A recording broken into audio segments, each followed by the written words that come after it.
এই সবজির দল, আমি হলাম গিয়ে তোদের মহারাজা আলু। তোরা প্রতিদিন আমাকে কিন্তু পুজো করবি।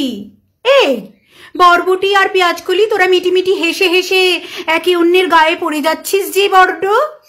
তোদের তো কোনো কমই লাগে না একটু ভাজা ছাড়া, তাও তোদের সঙ্গে আমাকে না দিলে তো কেউ খেতেই পারবে না। সুতরাং বেশি হাসাহাসি করিস না।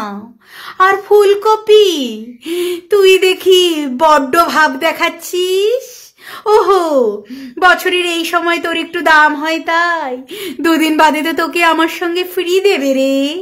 তারপরে কেউ তোকে ফ্রিতেও নিতে চাইবে না ঘরের আবর্জনা হিসাবে। তুই তো তখন সব নর্দমায় যাবি। গজব বেইজ্জতি। আর গাজর, তুই কি ভেবেছিস রে তোর ওই কালারের জন্য আমি তোকে ভাও দেব? তা নয় রে, কারণ তোকে কোনো কাজেই লাগে না।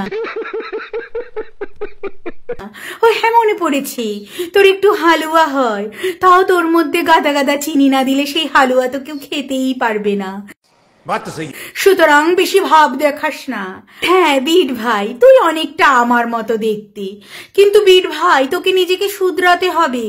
তোর এই ভেতরের লাল রঙের জন্য আর বিস্বাদের জন্য তোকে কিন্তু বাচ্চারা একদম পছন্দ করে না।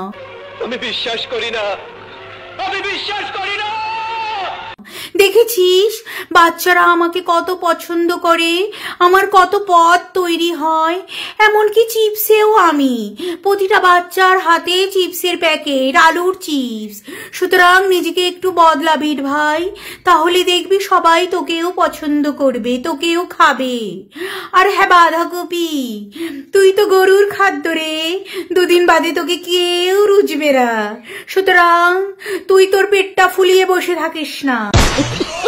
আর ছিম, তুই তো যেমন সরু তেমনি পাতলা, তুই হবে দুদিন বাদে গরুর খাবার।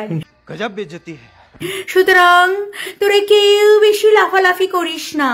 আর একটা কথা, তোরা বছরের একটা সময় সবাই আসিস, কিন্তু তবুও তোদেরকে মানুষ 200-300 এরকম করেই কেনে। আর দেখ, আমাকে সারা বছর পাওয়া যায়, কিন্তু আমাকে সবাই 2 কিলো 5 কিলো করে কেনে।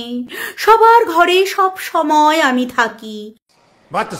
সুতরাং তোরা কেউ ভাও নিস না রে, তোরা সবাই আমাকে মহারাজা মনে করবি। ও আর একটা কথা, আমার আরো দাম বেড়ে গেছে। সেটা হলো, আমি এখন ফলের পর্যায়তে গিয়েও পড়ি। নবরাত্রির সময় সবাই আমাকে ফল হিসাবে খায়। সুতরাং বুঝেছিস আমার কত দাম। আমাকে তোরা সবাই পুজো করবি, বল আলু মহারাজের জয়, বল সবাই বল জয় আলু মহারাজের জয়, জয় আলু মহারাজের জয়, জয় আলু মহারাজের জয়, জয় আলু মহারাজের জয়। ঠিক আছে, ঠিক আছে, সবাই ভালো থাক, সবাই ভালো থাক।